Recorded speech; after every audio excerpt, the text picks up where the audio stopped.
Bonjour à tous et bienvenue pour cette conférence de gériatrie. C'est une discipline, qui est très transversale, que nous allons, aborder ensemble sous, différents, items. Il faut savoir que c'est, une spécialité qui est, très tombable et qui est déjà tombée à plusieurs reprises au concours, que ce soit sous forme de DP, que ce soit également sous forme de QCM isolé. Donc ça vaut le coup de la travailler. Je vous invite à surtout la réviser sur le collège des enseignants, qui est la source de toutes, les items qui tombent. Bien sûr, le LISA, peut également faire l'office de fiche synthèse, mais c'est vrai que le collège est beaucoup plus détaillé. Vous allez être, je pense surpris puisque c'est une conférence très transversale, mais ce collège va aborder également des notions d'ORL, d'ophtalmologie, également, des notions de rhumatologie, un peu d'endoc et cetera et donc si jamais, c'est une matière que vous avez laissée pour la fin, vous aurez effectivement, le temps de faire un tour un peu de synthèse de différents items déjà abordés dans d'autres spécialités. Donc voici, le plan, de cette conférence où nous allons, d'abord parler du vieillissement normal, puis, de la personne âgée malade. Ensuite, nous aborderons les troubles de la marche et de l'équilibre avec les fameuses chutes. Et puis, qui dit chute dit aussi ostéoporose, donc les ostéopathies fragilisantes. Je pense que l'item phare en gériatrie, c'est la confusion, le syndrome confusionnel. Donc ça fera, l'office également, d'un item et d'un mini DP. La rétention aiguë d'urine qui peut être une des causes de confusion. Un petit mot sur ménopause, andropause. Et puis une introduction pour finir à l'éthique et la notion de soins palliatifs, surtout chez, les personnes, donc âgées. Ça peut être des malades en phase palliative ou terminale, d'une maladie grave, chronique ou encore, létale. Donc nous allons, tout d'abord nous entraîner avec ce petit QCM, sur les critères de fragilité de Fried. Alors quels sont-ils? Est-ce que, c'est la diminution de la masse osseuse? Est-ce que c'est la diminution de la vitesse de marche? Les chutes répétées? La perte de poids involontaire?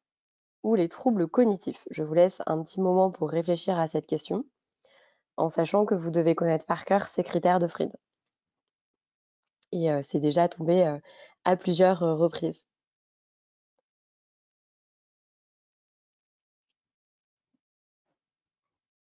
Donc je vous laisse encore quelques secondes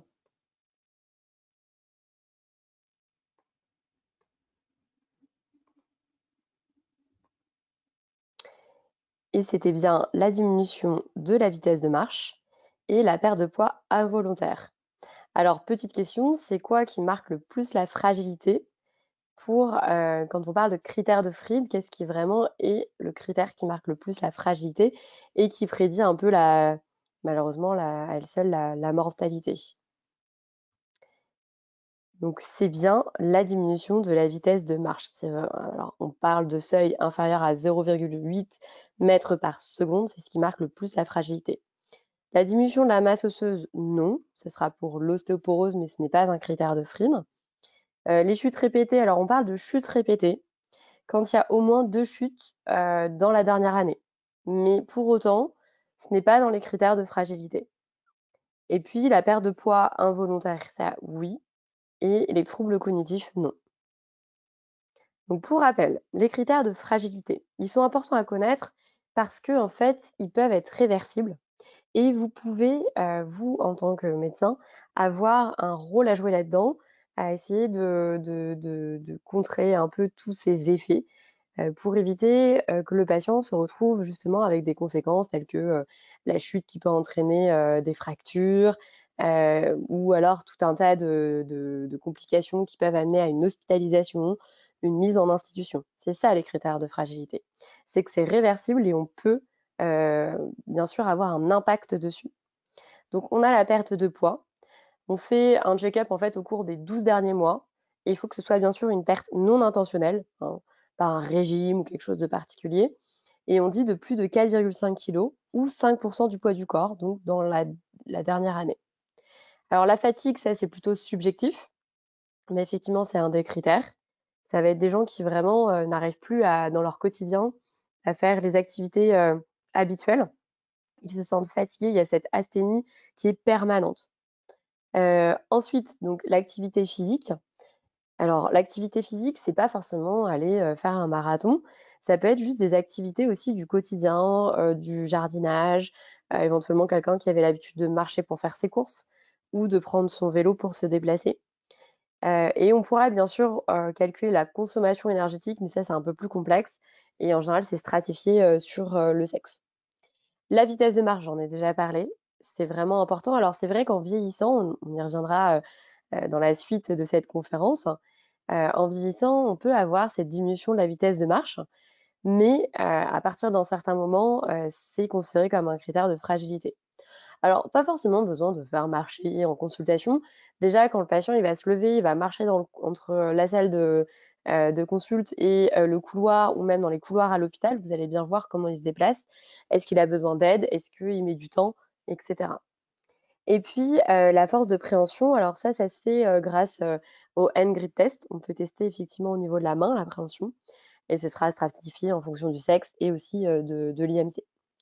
Alors à partir du moment où on a, 3 critères, on est dit fragile. Un ou 2 critères, on est préfragile. Voilà. Alors petit moyen mnémotechnique que je vais vous mettre tout au long de cette, conférence, sur, voilà, chaque item un peu important. Faible pour, la fragilité, fatigue, amaigrissement non intentionnel. L'inactivité physique, parfois certains parlent de sédentarité. Il faut être méfiant aussi avec le terme sédentarité parce que c'est pas tout à fait, la même chose. En effet, sédentarité et activité physique, ça peut être, 2 notions différentes. Des gens, en fait, qui sont sédentaires, c'est qu'ils vont pas forcément sortir de chez eux. Ils vont rester assis assez, souvent ou au fauteuil et cetera. En fait, on peut être sédentaire et faire un peu d'activité physique et on peut, très bien, ne rien faire, c'est-à-dire être sédentaire et pas faire d'activité physique et au contraire avoir une activité très, mobile où on est très actif et derrière ne pas forcément faire du sport 30 minutes par jour. Ouais, c'est 2 notions qui sont bien distinctes dans le collège et puis la baisse de la force musculaire et cette fameuse lenteur avec la diminution de la vitesse de marche. Voilà. Alors, la vitesse, vraiment, je le répéterai jamais assez, qui prédit à elle seule la mortalité, la mise en institution, dans un EHPAD, ou le risque de complications dans les 2 ans qui suivent. Alors, ça, je trouve que c'est un très bon schéma qui va essayer de résumer la place, de ce terme de fragilité. Effectivement, la fragilité, ça vient pas comme ça, hein. Il va y avoir des facteurs qui vont, amener à cette fragilité. Alors ça peut être, la génétique, ça peut être l'environnement. L'environnement, c'est la sédentarité, la malnutrition, le tabac, qui va causer en fait des dommages cellulaires et aussi, à l'échelle plus microscopique au niveau moléculaire, qui va entraîner une réduction des réserves physiologiques. Et donc, on va avoir un vieillissement d'une part, musculaire, qui va entraîner la diminution de la masse musculaire et ce qu'on appelle la sarcopénie. Et puis, également aussi, le vieillissement de la dysrégulation neuroendocrine qui peut amener aussi avec cette anorexie, ces patients qui vont avoir moins l'appétit. Ça va entraîner la dénutrition qui, elle aussi, joue un rôle dans la diminution de la masse musculaire et la sarcopénie. Donc c'est vraiment intriqué ces facteurs qui entraîne de fait, bah, la diminution de la force musculaire et donc le ralentissement de la vitesse de marche et cette fameuse fragilité. Et donc, dès qu'il va y avoir un facteur, un événement intercurrent, le stress ou un facteur vraiment précipitant, eh bien, le patient pourra chuter, pourra présenter une confusion et pourra également avoir une diminution d'autonomie. Donc tout ça est assez important et peut ainsi être évalué avec tout ce qui est IADL et ADL, ce qui va juger de la dépendance. Voilà. Alors un petit mot sur, le vieillissement. Donc quand on parle de vieillissement, ça va toucher en fait tous, les organes. Alors l'organisme et le métabolisme, ça c'est important.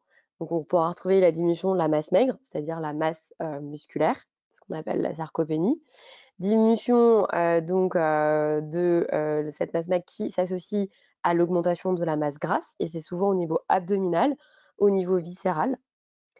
Aussi, il va y avoir un retentissement, sur, les organes, par exemple, des sens, donc les yeux, la presbytie, avec une diminution de la connotation qui va gêner la lecture de près quand les patients vont lire un livre.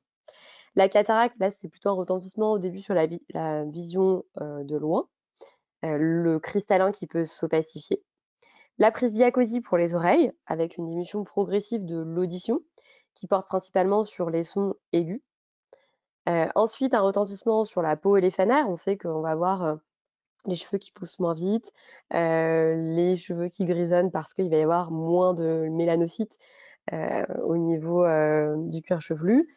Les glandes sébacées sudoripares qui vont, diminuer dans leur activité, ce qui peut entraîner la sécheresse, d'où les peaux très sèches chez les patients et on propose du Dexéryl souvent. Également aussi au niveau de la peau qui va vieillir, qui va être moins élastique. Après forcément sur l'appareil locomoteur, avec un lien avec la diminution, aussi de la masse maigre, hein. Ça a un retentissement forcément sur la force et la rapidité de la réaction musculaire qui va diminuer. Toutes les fibres musculaires, vont être moins denses. Donc ça c'est il y a un rôle qui joue là-dedans, un vieillissement qui reste physiologique, mais qui peut être assez marqué chez certains patients. Sur l'os, bah, on sait que la densité minérale osseuse, elle a tendance à diminuer avec l'âge, ce qu'on appelle l'ostéopénie. C'est pas de l'ostéoporose, mais c'est de l'ostéopénie, en sachant que, il va y avoir un rôle, majeur aussi des hormones chez la femme, la privation, d'œstrogènes. Le cartilage aussi, on sait que, les chondrocytes, ce sont les cellules du cartilage, vont être moins importantes en termes de nombre et vont être moins riches en eau. Donc ça va être un cartilage qui va être beaucoup plus mince, beaucoup plus fragile et qui peut, être le lit derrière de l'arthrose. Le rôle sur le système immunitaire du vieillissement, bien oui. On peut avoir aussi une diminution un peu, du taux et de l'affinité des anticorps pour des patients qui auraient été vaccinés. Il faut y penser. D'autres organes qui peuvent être touchés par le vieillissement, qui restent, je le rappelle, physiologiques, c'est le système nerveux, donc central et périphérique. Donc il peut y avoir une augmentation des temps de réaction.